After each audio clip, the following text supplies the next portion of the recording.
설교를 시작하면서 제가 이렇게 질문을 좀 던지고 싶습니다. 하나님의 자녀에게도 절망이라는 것이 있는가? 믿음으로 산다고 하는 사람들에게도 마치 하나님으로부터 버림을 받은 것 같은 슬픔과 고독이 있는가 하는 질문입니다.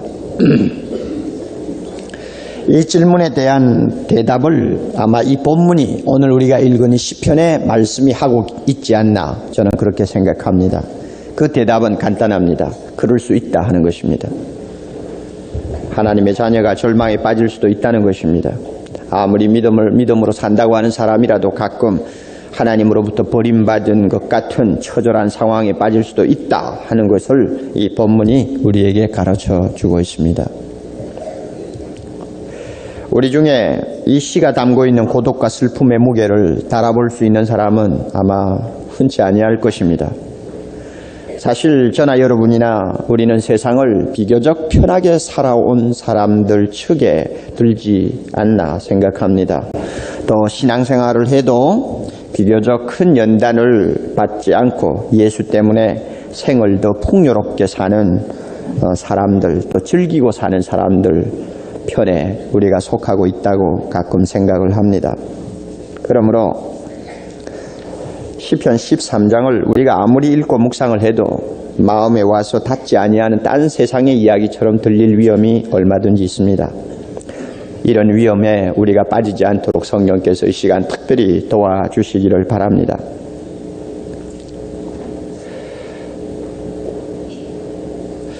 우리 가운데서는 이 시를 쓴 다윗이 경험했던 어떤 심각한 상황에서 오랫동안 실험을 해본 사람도 있을 것입니다. 이 사람은 오늘 말씀을 통해서 분명히 또 하나 배워야 할 중요한 진리가 있다고 생각합니다. 그리고 그렇게 심각한 처지에 빠지지는 않았지만은 가끔 보면 꼭 하나님이 옆에 계셔야 될 것 같은데 너무너무 멀리 계시는 것 같이 느껴지는 그런 답답함을 자주 체험하는 형제 자매들이 계시면 왜 그런지 이 말씀을 통해서 우리가 분명히 배워야 할 진리가 있다고 봅니다. 다윗이 쓴 이 시는 세 단계로 구성이 되어 있습니다. 간단하게 요약을 해서 말씀드리면 탄식의 단계가 있고 기도의 단계가 있고 찬양의 단계가 있습니다. 1절, 2절은 탄식의 단계라고 말할 수 있고 2절, 3절, 4절은 무슨 단계요? 기도의 단계라고 말할 수 있고 마지막 2절은 찬양의 단계라고 우리가 이름을 붙일 수가 있습니다. 이것은 매우 순서적이요 또 점진적이라고 봅니다. 좌절 중에 오래 빠져있던 사람이 드디어 기도의 자리로 옮기게 되고 기도의 자리에 들어간 사람이 드디어 찬양의 고지에 올라서 하나님을 영화롭게 하는 모습을 우리는 봅니다. 이 순서는 절대로 바꿀 수가 없습니다. 그러므로 오늘 이 자리에서 여러분이 이 말씀을 듣고 읽으면서 자기와 비교하시기를 바랍니다. 나는 지금 어느 단계에 와 있는가 하는 것입니다. 이 가운데서 고통이 전혀 없다는 사람은 거짓말일 것이요. 또 내 기도를 하나님이 꼭 들어주셔야 될 텐데 안 들어주시는 답답함, 나를 도와주실 것 같은데 멀리 서 계시는 것 같은 이 답답함을 느끼시지 않는 분, 전혀 그런 것도 모른다 하는 분은 아마 대학을 다니는 젊은이들 빼놓고 아마 이 가운데는 한 사람도 없을 것입니다.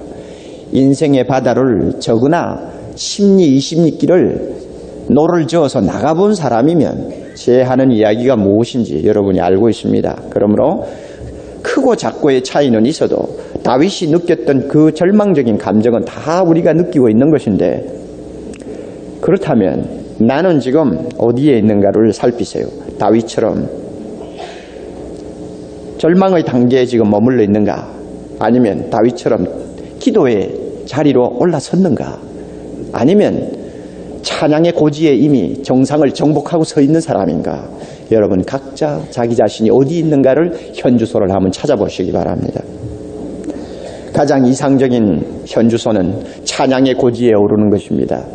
오늘 우리가 이 말씀을 통해서 은혜 받고 나갈 때에는 절망에 있던 사람이 기도의 자리로, 기도에 있던 사람들이 찬양의 자리로, 아니 우리 모두가 다 찬양의 자리로 올라가서 참 마음에 다시 한번 하나님의 인자하심을 높이 찬양으로 영광 돌리면서 돌아가야 하겠습니다. 먼저 절망의 탄식을 우리가 잠깐 검토해 보도록 하겠습니다. 1절 2절이라고 했습니다. 이 1절 2절을 보면은 다윗의 탄식을 전부 몽탕 담은 한마디 말이 4번이나 반복되는 것을 여러분이 주의하셔야 됩니다. 여호와여 어느 때까지니까? 나를 영영히 잊으시나이까? 주의 얼굴을 나에게서 어느 때까지 숨기시겠나이까? 내가 나의 영혼에 경영하고 종일토록 마음에 근심하기를 어느 때까지 하오며 내 원수가 나를 쳐서 자궁하기를 어느 때까지 하오리까? 4번이나 반복되고 있는 농축된 한마디의 절규, 이것이 무엇입니까? 어느 때까지입니까? 영어로 이야기한다면 How long? 얼마나 오랫동안 가만히 이렇게 계시겠습니까? 하는 이야기입니다. 그저 우리말로 좀 더 쉽게 이 본문을 표현한다면 이런 것입니다. 하나님 언제까지 이러시깁니까? 아무리 기다려도 소식이 없으니 나를 완전히 잊어버렸습니까? 이제는 내가 보기 싫어 얼굴마저 돌리고 계시니 언제까지 그러시렵니까? 5만 가지 생각이 마음에서 떠나지 아니하고 결국에는 그 생각들이 근심으로 변하여 하루 종일 내 마음을 괴롭히는데 언제까지 이런 고통을 치러야 합니까? 내 원수는 비참해진 나를 보고 신이 나서 기세등등하고 있는데 언제까지 그 꼴을 보고 가만히 계시겠습니까? 하는 이야기입니다. 언제까지냐고 소리치는 것을 보아서 다윗이 오랫동안 어떤 고통을 당하고 있었지 않았나 생각이 됩니다. 그 고통의 기간이 꽤 긴 것 같습니다. 금방 지나가는 소나기가 아니고 지겨운 장마와 같은 그런 고통 속에서 그가 매우 몸부림쳤지 않나 생각을 합니다. 그렇다고 해서 꼭 시간적으로 길었다고 말하기는 또 어렵습니다. 고통이라는 것은 반드시 시간과 비례하는 것은 아닙니다. 시간이 짧아도 고통이 큰 것은 그만큼 시간이 길어지기 마련입니다. 감옥에서 보내는 일주일은 자유스러운 몸으로 보내는 1년보다도 더 긴 것이고 잠 못 이루는 고통의 밤은 유별나게 길고 지루한 법입니다. 그러므로 다윗이 겪은 고통이 시간적으로 길었을 수도 있고 짧았을 수도 있습니다. 그러나 짧았다면 그 고통의 깊이가 굉장했다는 것을 우리는 여기서 알 수가 있습니다. 그러니 나중에는 믿음도 흔들려버리고 그 다음에는 하나님을 향해서 막 대들고 싶어하는, 그냥 대들고 싶은 그런 마음이, 그런 감정이 목에까지 차서 그냥 소리를 지르는 그런 모습을 우리는 봅니다. 누구든지 언제까지 이러기냐고 막 소리 지를 때면 벌써 막바지에 와 있는 것을 우리는 알 수 있습니다. 끝까지 이러기냐고 하면 하나님과 한번 싸워보겠다는 그런 태도나 비슷하다고 우리는 느껴집니다. 대단히 어려운 상황에 놓여 있다는 것을 봅니다. 일종의 무서운 좌절감이 아닌가 생각합니다. 예수 믿는 사람에게도 이런 좌절감이 있다는 것을 기억하십시오. 또 이 가운데서 교회를 나오신 지 얼마 되지 아니하시는 분들이 또 여러분 마음에 실망을 할지도 모릅니다. 예수를 믿으려고 하는 것은 뭐 좌절을 당해도 좀 힘있게 살아보려고 예수를 믿으려고 했는데 예수 믿는 사람에게도 이런 좌절이 있다고 하니 그럴 바에야 믿을 필요가 무엇이 있느냐 하고 생각을 할지 모르겠습니다. 그러나 성급하게 결론을 내리지 마시기를 바랍니다. 인생은 단순하지 않습니다. 예수 믿는 것은 어린애의 장난이 아닙니다. 인생은 여전히 복잡하고 차원이 높습니다. 동시에 신앙생활도 단순한 공식으로 끝나는 문제가 아닙니다. 다윗이 왜 이와 같은 좌절 속에서 몸부림쳤을까? 그 이유를 알기 위해서는 한마디 단어를 우리가 해석을 하지 아니할 수가 없습니다. 2절에 보면 내 원수라는 말이 나옵니다. 내 원수가 나를 쳐서 기고만장하기를 어느 때까지 하리이까? 도대체 이게 언제까지 내 원수가 이렇게 승승장구하도록 내버려 두시겠습니까? 하는 말이 나옵니다. 내 원수의 실체가 무엇일까요? 이것이 다윗이 처한 상황을 우리가 이해하는 데 열쇠가 되지 않나 봅니다. 해석상 몇 가지를 우리는 이야기할 수 있습니다만은 제가 보기에 가장 정확한 해석 그리고 자연스러운 해석이라고 보는 것은 이 원수를 죽음으로 해석하는 견해입니다. 원수가 뭐냐? 죽음이다. 사망이다. 하는 것입니다. 그것은 3절 끝에 내가 사망의 잠을 잘까 하오며 하는 기도를 하는 것을 보아서 이 원수가 바로 죽음을 의미한다고 하는 것은 매우 자연스러운 견해라고 생각합니다. 그렇게 놓고 볼 때 다윗은 장기간 병상에서 병과 씨름을 하고 있었던 것이 틀림이 없습니다.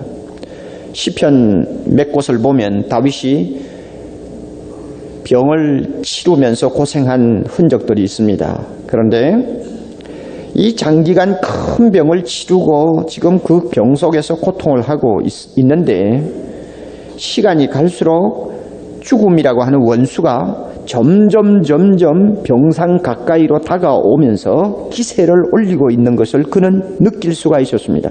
쉽게 말하면 이거 내가 이래가지고는 살지 못하겠구나, 아무래도 못 일어나겠구나 하는 절박감이, 불안이 다윗을 사로잡은 것입니다. 병이 들었던 처음 얼마 동안은 그저 그래도 믿음이 좋아서 하나님이 반드시 고쳐주실 거야, 나를 버리기나 하겠냐, 좀 있다가 낫겠지 하는 이런 기대 속에서 버티었지만 기대와는 반대로 병은 점점 중해지고 가느다란 믿음마저 이제는 끊어지기 직전에 밧줄처럼 굉장히 불안해진 상황에 놓였습니다. 그럴수록 죽음은 점점 더 기세가 등등합니다. 왼쪽을 보니 죽음이 기세가 등등하고 오른쪽을 보니 반드시 계셔야 될 하나님이 안 보입니다.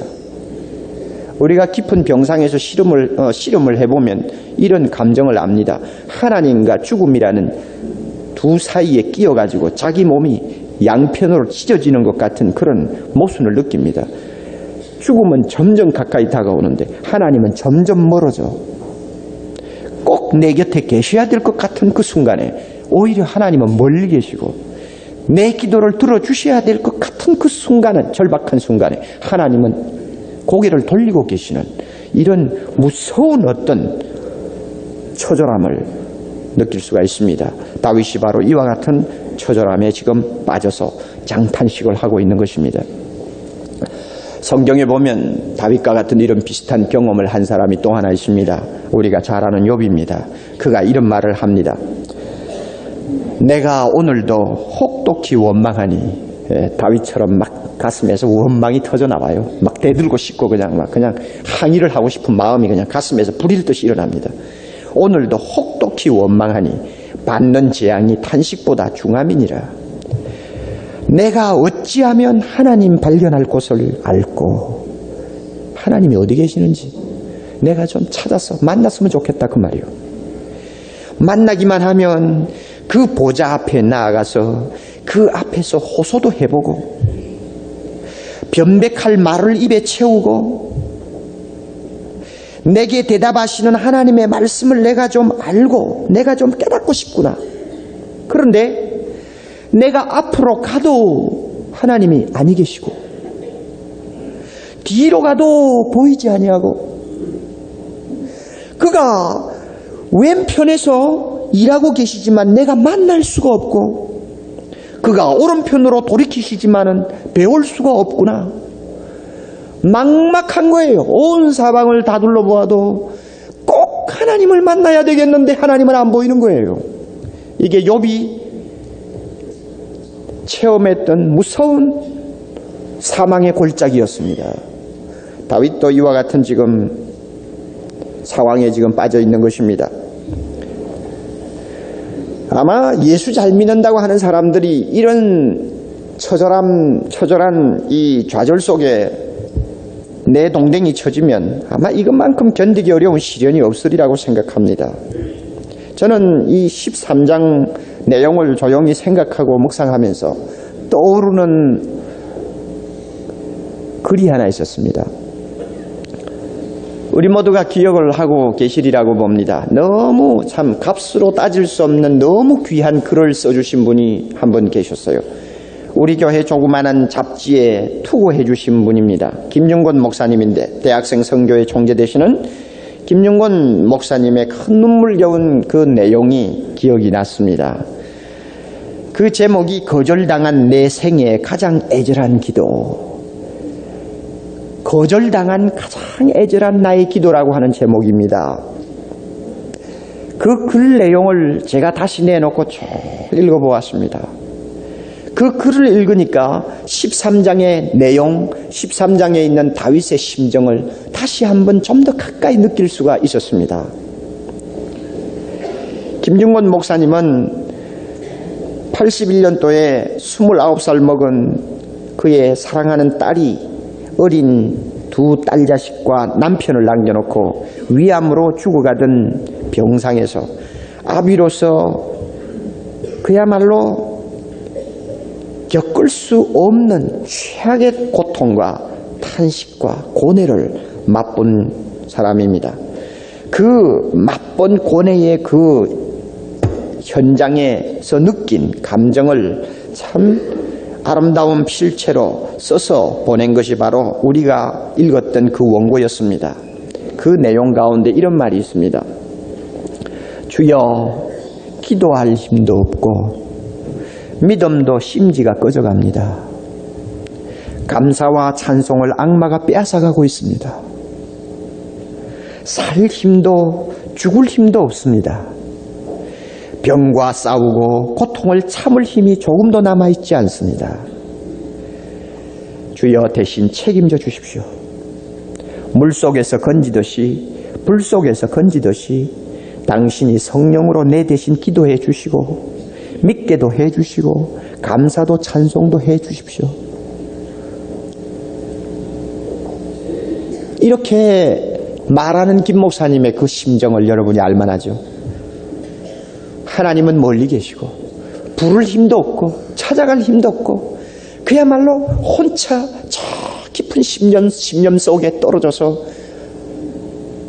몸부림치고 있는 어떤 그 모습을 우리가 그려볼 수 있는데, 바로 이것이 다윗이 체험한 이 절망의 웅덩이였습니다.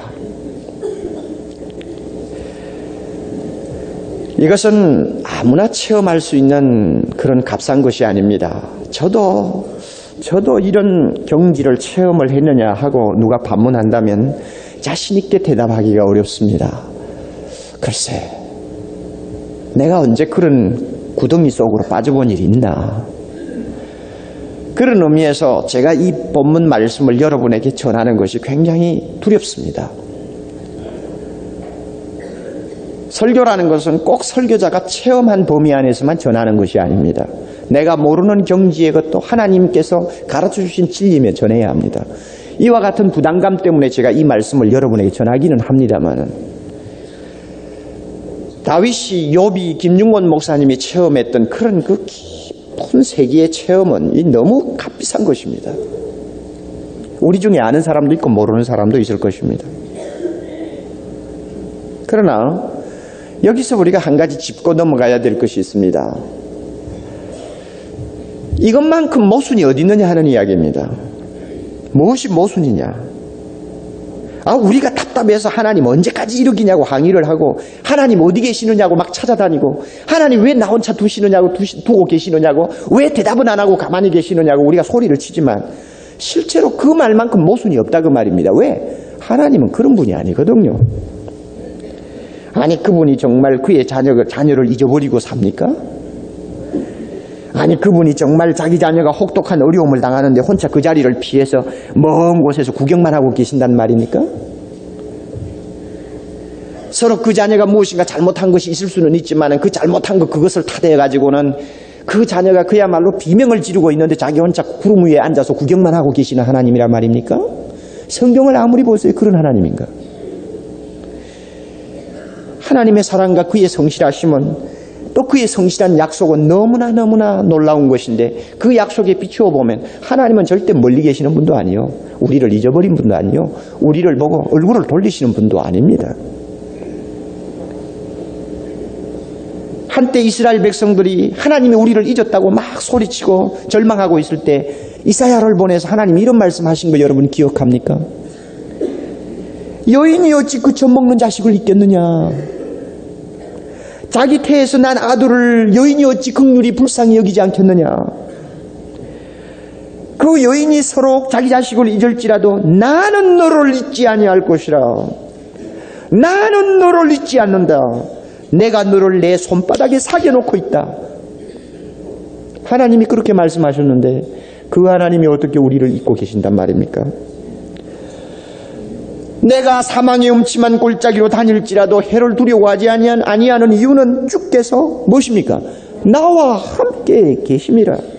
그래서 항상 지팡이와 막대기로 나를 안위해 주시는 그 하나님이 어떻게 멀리 계십니까? 어찌 우리를 보지 않고 계십니까? 그러니까 우리가 하나님이 왜 그렇게 어느 때까지 그렇게 나를 보지 않고 계십니까? 멀리 계십니까? 하고 하는 것, 투정하는 것은 이것은 사실 모순 중에 모순입니다.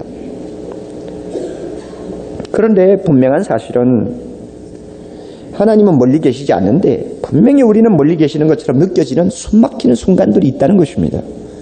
하나님은 분명히 우리를 보고 계시고 나의 병상에서 떠나지 않고 계심이 틀림이 없는데 나는 하나님으로부터 완전히 내동댕이 쳐서 혼자서 저 무서운 광야에서 발부둥을 치고 있는 어린 핏덩이 아이와 같은 그런 고독을 짊어지고 계시면서도 왜 내가 너 고통을 나도 당하고 있다고 왜 말씀하지 않고 가만히 계시느냐 그 말이요.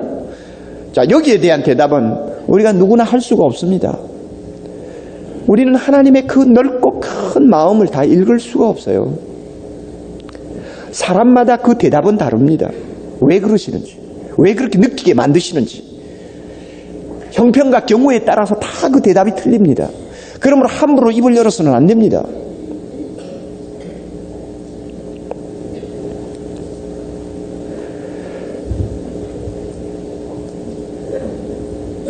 여러분이 많이 듣고 계시는 이름 중에 하나입니다. 영국 캠브리지 대학교의 교수였던 C.S. 루이스가 자기 아내를 잃고 나서 쓴 글이 하나 있습니다. 그 글이 가혹한 자비다 하는 글입니다. 가혹한 자비. 자비는 불쌍히 여기는 건데 그 앞에다 가혹하다는 단어를 붙여서 아주 모순적인 두 단어가 같이 붙은 제목입니다. 가혹한 자비. 그 내용이 뭐냐면 아직 나이도 젊은데 너무너무 사랑하던 아내가 세상을 떠난 것입니다.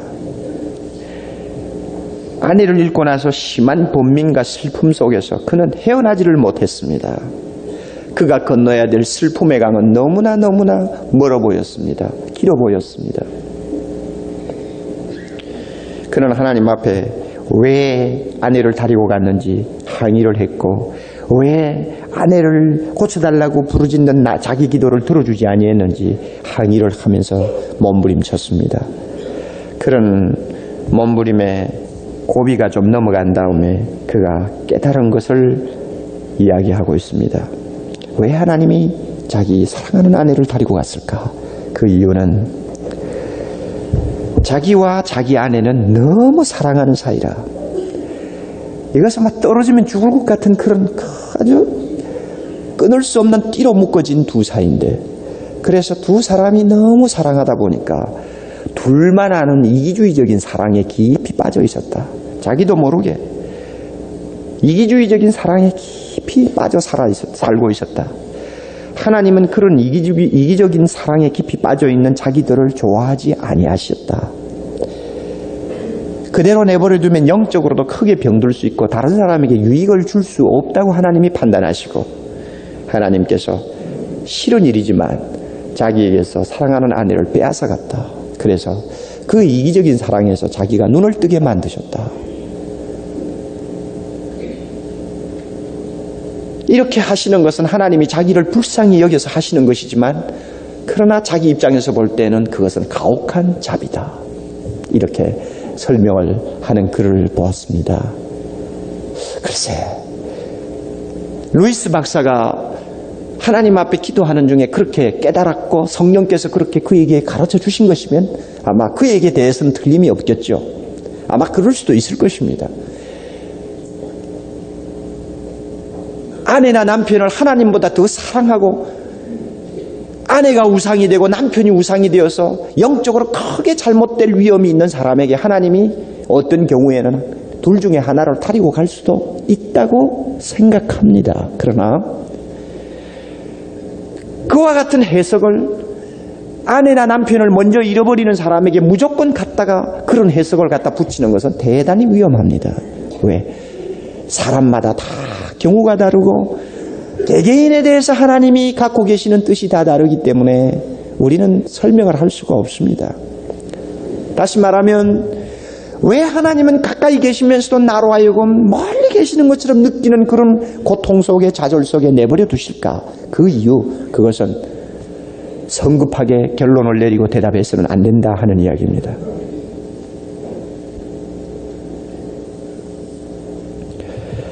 다윗도 대답을 찾지 못한 채 그는 절망 속에서 탄식하고 허우적거렸습니다. 그러다가 드디어 두 번째로 기도의 단계로 들어갑니다. 3절 4절을 여러분이 보실까요?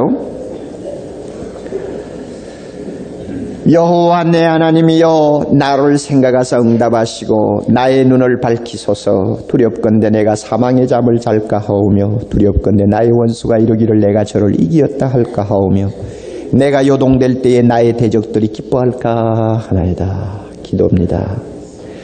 하나님이여 언제까지니까 하고 부르짖던 1절 2절에 비해서는 매우 진지하고 구체적인 내용을 담은 기도가 시작된 것을 우리는 알 수가 있습니다. 여러분, 하나님의 자녀와 하나님의 자녀가 아닌 사람 구별은 바로 여기에서 나옵니다. 참 믿음을 가진 사람과 거짓 믿음을 가진 사람의 차이가 여기에서 나옵니다. 거짓 믿음을 가진 사람은 절망하고 좌절하는 자리에서 오래 몸부림치다가 보면 나중에는 원망하고 그 다음에는 아예 믿음도 포기해버리고 탈선해버립니다. 그러나 참 믿음을 가진 사람은 처음에는 절망하고 막 항의도 하고 좌절도 합니다마는 얼마 후에는 어디로 들어갑니까? 기도의 자리로 들어갑니다. 기도의 자리로 들어가요. 그래서 절망에 빠진 사람이 제일 먼저 받는 하나님의 은혜가 뭐냐면 기도하는 것입니다. 왜? 하나님이 기도하게 하시지 아니하면 아무도 기도할 수가 없습니다. 김정건 목사님이 말씀하신 것처럼 기도할 힘도 없습니다. 주님이 대신 기도해 주십시오 하는 그 말과 같이 하나님이 기도하게 안 하시면 기도 못합니다. 그런데 나도 모르게 탄식하고 절망하던 자리에서 무릎을 꿇고 자기의 모든 당한 일들을 하나하나 곰곰이 생각하면서 구체적으로 하나님 앞에 자기 마음에 있는 생각들을 아뢰고 고할 수 있는 것은 정말 하나님의 은혜입니다.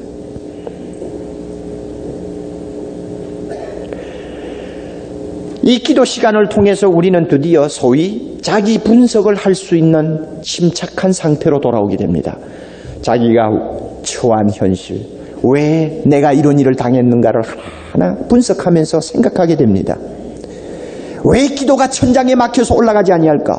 왜 기도가 천장에 부딪혀서 돌아올까? 왜 하나님 불러도 하나님은 곁에 계시지 아니할까? 나에게 무슨 죄가 있는가? 내가 무슨 실수를 했는가? 내가 무엇을 용서하지 못했는가? 내가 무엇을 회개하지 아니했는가? 내가 믿는다 하면서 사실 안 믿은 것이 무엇인가? 내가 욕망이 너무 치우치지 않았는가? 내가 너무 성급하지 않았는가? 내가 너무 욕심이 많았지 않았는가? 여러 가지를 자기가 분석하면서 생각하는 시간이 바로 기도 시간입니다. 이와 같은 분석을 통해서 하나님 앞에 무엇을 구해야 할 것인가를 정확하게 파악합니다. 그 다음에는 하나님 앞에 매달립니다. 이게 기도의 시간입니다. 그러면 기도는 막연히 막 언제까지 이러깁니까 하고 부르짖는가 하고는 근본적으로 다릅니다. 다윗이 지금 하나님 앞에 부르짖는 기도의 핵심이 무엇입니까? 여러분 3절에서 봅시다. 핵심이 무엇입니까? 내 눈을 밝혀달라는 것입니다. 하나님 내 눈 좀 열어주십시오. 내 눈을 좀 밝게 해주세요. 무슨 뜻일까요? 두 가지 의미가 들어있습니다. 하나는 건강을 회복해달라는 기도입니다. 병상에 있는 사람이 무엇보다도 이것은 기도하지 아니할 수가 없죠. 내 건강 회복해달라. 왜? 성경에서 보통 눈이 맑으면 건강하고 눈이 흐리면 건강하지 못하다는 것이 고대시대의 건강진단법입니다. 이 진단법은 역사가 가장 오래된 것 중에 하나라고 봅니다. 우리가 병원에 가서 보면 의사들이 제일 먼저 보는 것 중에 하나가 무엇입니까? 눈을 봅니다. 그러므로 눈이 막지 못하고 박지 못하고 흐려 있으면 건강이 악화되어 있다는 것이요. 다윗은 오랜 병상에서 이미 눈빛이 흐려 있습니다.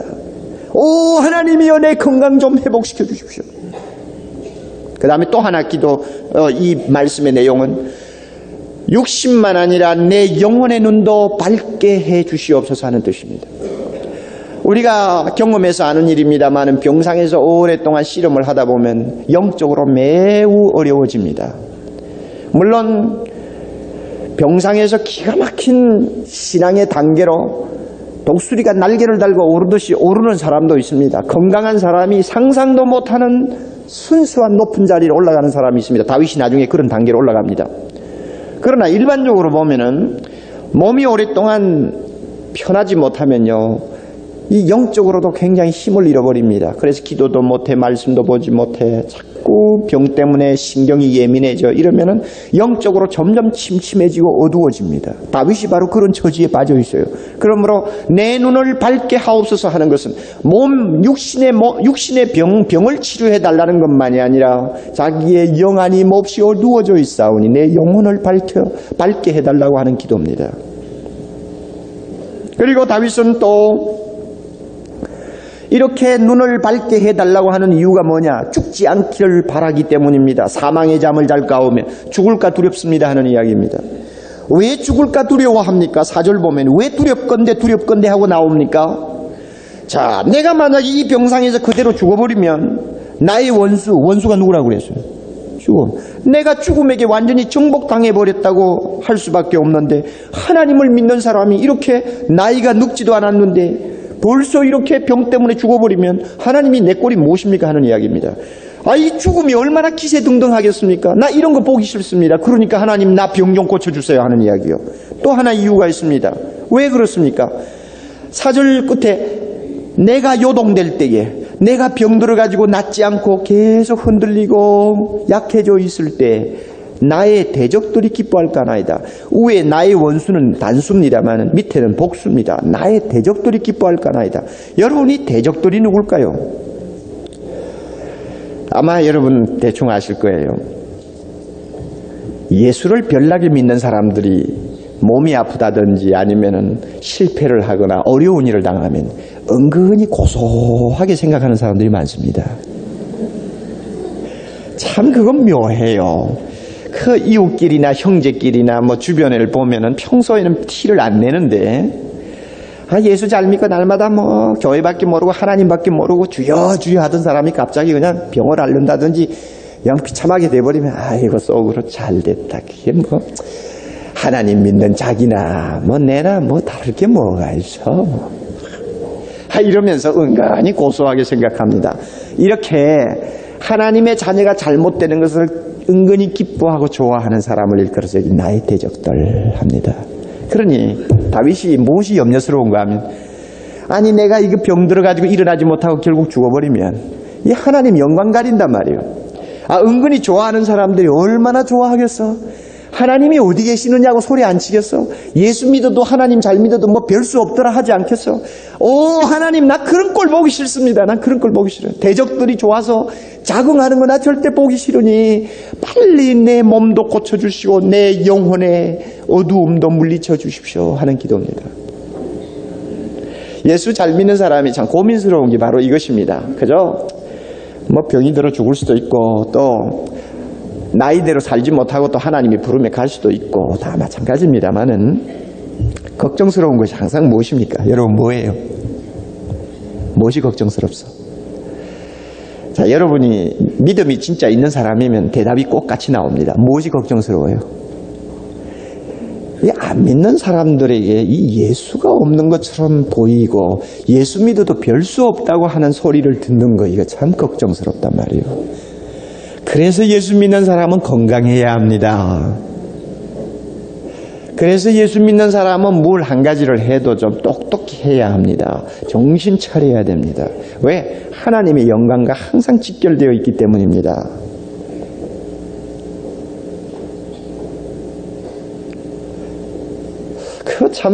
이 다윗이 꼭 같은 심정을 갖고 지금 기도하고 있어요.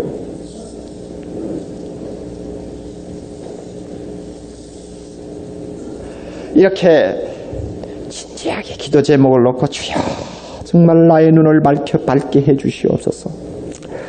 내가 사망의 잠을 자게 되면 저 죽음이 좋아 춤을 출 것이요 나를 은근히 미워하는 저 원수들이 얼마나 좋아하겠고 하나님이 계시지 않는다고 큰 소리치지 않겠습니까? 하나님 나 그런 거 보기 싫으니 제발 나 좀 고쳐주세요. 이게 얼마나 멋있는 기도입니까? 이렇게 기도하니까 세 번째로 하나님께서 기가 막힌 자리로 인도합니다. 5절 6절이죠. 여러분 5절 6절을 한번 보세요.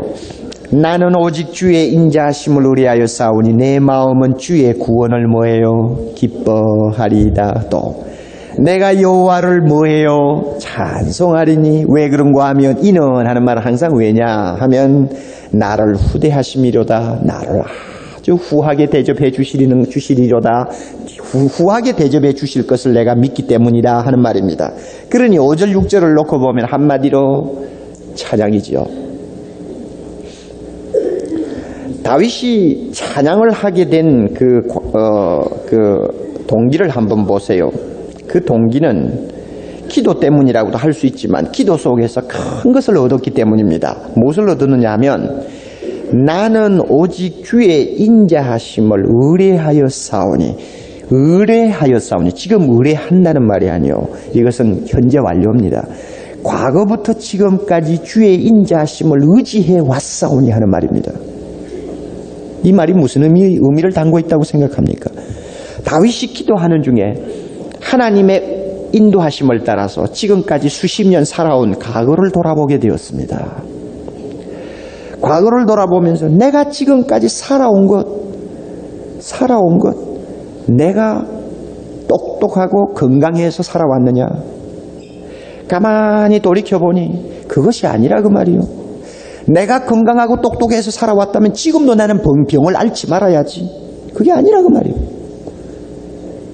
내가 건강할 때는 건방지게 내가 똑똑하고 건강해서 만사가 잘 되는 줄 알았지만 이제는 병들어서 병상에서 기도하면서 조용히 하나님이 눈을 열어주시는 대로 내 과거를 돌아보니 그게 아니라 내가 이때까지 인생을 살아온 이유가 있다면 하나님이 나를 불쌍히 여겨주셨는데 그 불쌍히 여겨주시는 하나님을 내가 전적으로 의지해왔기 때문에 내가 이때까지 살아왔다. 이것을 발견한 것입니다. 에레미야도 그와 같은 은혜를 맛보았죠. 절망 속에 빠져 있다가 중심에 회상한 적 오히려 소망이 있사오면 여호와의 자비와 긍휼이 무궁하심으로 우리가 진멸되지 아니하였나이다. 이것이 아침마다 새로우니 주의 성실이 크도소이다. 하나님의 인자하심 때문에 내가 살아왔다. 이걸 발견했습니다. 이걸 발견했어요. 바울도 비슷한 표현을 했죠. 오늘의 나 된 것은 무엇이라고요? 하나님의 은혜로라. 다시 한번 오늘의 나 된 것은 하나님의 은혜로라. 오늘의 내가 존재하는 것은 전적으로 하나님의 은혜다 그 말이요. 다윗도 과거를 돌아보니 오늘의 내가 지금 존재하는 것은 하나님이 나를 불쌍히 여기셨기 때문에 그렇다.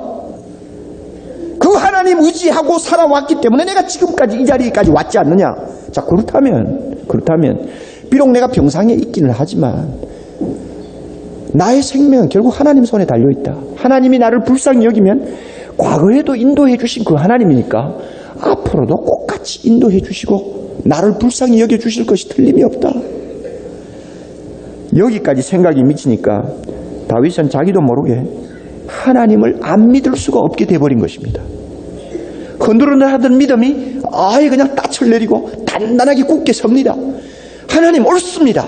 과거의 나를 불쌍히 여기신 그 하나님 오늘도 계시고 그 하나님 분명히 내 장래도 책임져 주실 줄 믿습니다. 오 주여 내가 믿나이다. 내가 주님 의지합니다. 꽉 붙드는 믿음이 생겼습니다. 기도 중에 생겼다 그 말이에요. 아 이렇게 믿음이 생기니까 자기도 모르게 그 믿음이 드디어 믿음의 입이 열리면서 찬양이 터졌습니다.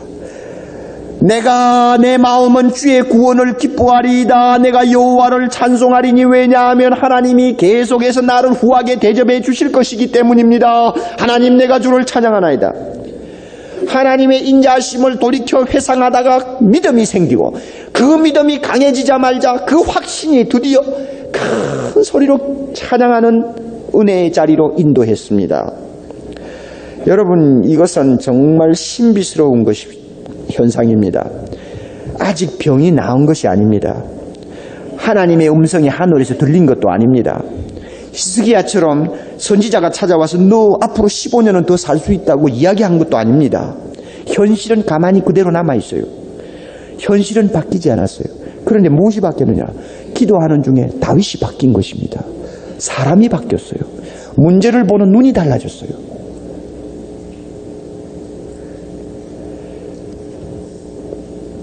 저는 김윤건 목사님의 글을 다시 한번 인용을 해야 되겠습니다. 그의 따님이 드디어 숨을 거두었습니다.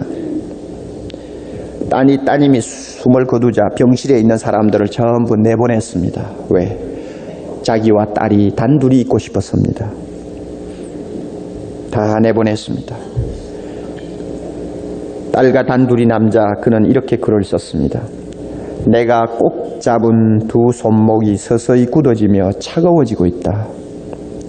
종이장같이 마르고 창백한 얼굴은 분명 태풍이 지나간 순간의 호수같이 잔잔하다. 이윽고 내게는 한 기적이 일어났다. 깊고 깊은 존재의 밑바닥, 주님이 뚫어버린 지하에서 지하수가 솟듯이 세미한 음성으로 한 찬송이 터지고 있었다. 찬송의 영이 주어진 것이다. 그것은 분명히 내 찬송이 아니다. 내 속에 성령이 내 대신 부른 찬송이다. 딸의 시체를 앞에 놓고 가슴 밑바닥에서 자기도 모르는 신비스러운 찬송이 터지는 것을 그가 체험한 것입니다.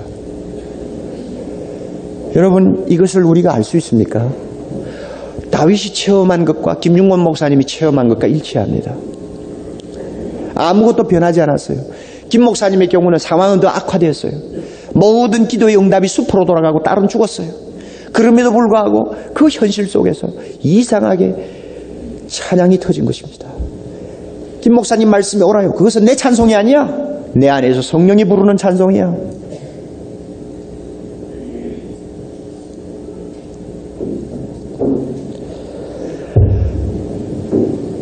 오늘 우리가 이 13장을 이렇게 단계적으로 생각해 내려오면서 결론은 이것입니다.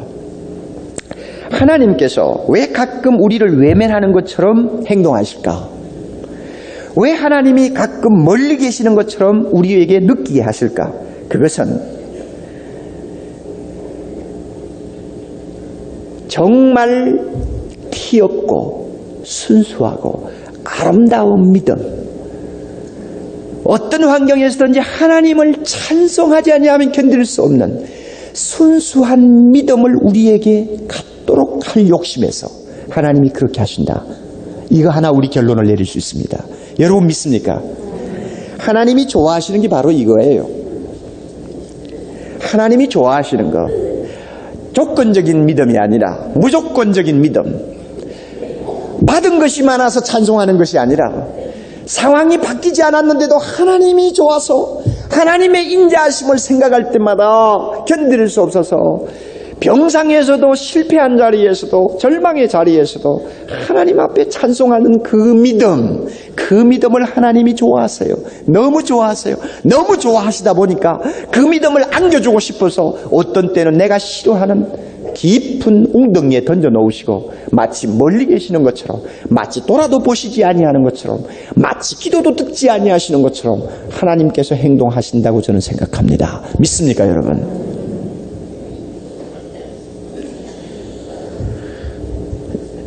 찬송하는 믿음, 이것은 그 어떤 것과도 비교할 수 없는 보배 중 보배입니다. 여러분, 마지막으로 저는 여러분에게 묻고 싶습니다. 당신은 이 믿음의 찬송을 알고 있습니까? 당신은 아직도 탄식만 하고 있지 않습니까? 당신의 탄식이 기도로 이어지고 있습니까? 그 기도가 당신을 흔들 수 없는 확신의 자리로 인도하고 있습니까? 그리고 그 확신의 믿음이 당신을 찬송하게 만드는 찬송하는 천사로 만들고 있습니까? 만약 그렇다면 여러분이 갖는 그 행복은 이 세상에 그 누구도 빼앗아갈 수가 없는 행복입니다. 아무도 이 세상에서 당신의 찬양을 멈추게 할 자가 없습니다. 병도, 실패도, 죽음도, 심지어 마귀도 우리의 찬양을 멈추게 할 수가 없습니다. 우리는 위대한 존재입니다. 여러분, 기독교를 값싼 종교로 생각하지 마세요. 보채는 어린애가 무엇인가 자기 원하는 거 얻으면 좋아서 펄쩍펄쩍 뛰는 것 같은 그런 생활이 기독교의 신앙생활이라고 하지 마세요. 기독교의 정말 진수는 어떤 면에서는 받지도 못했고 환경이 달라지지도 않았고 개선되지도 않았고 마음에 원하는 것도 오지도 않았지만은 티 없이 순수하게 하나님을 믿는 데서 하나님의 그 영광과 인자하심을 찬양하는 그 경지에 기독교의 진수가 있습니다. 예수는 바로 이와 같은 높은 수준으로 우리를 인도합니다. 우리 모두 산 밑에서 허우적거리지 말고 산 중턱에서 주저앉지 말고 이 높은 경지까지 올라갑시다. 올라가기만 하면 이 세상에서 우리를 다시 산 아래로 끌어내릴 자가 아무도 없을 것입니다. 이것이 예수 믿는 사람이요, 예수 믿는 최고의 경지입니다. 하나님께서 이와 같은 은혜를 여러분에게 주시기를 바랍니다. 기도하십시다.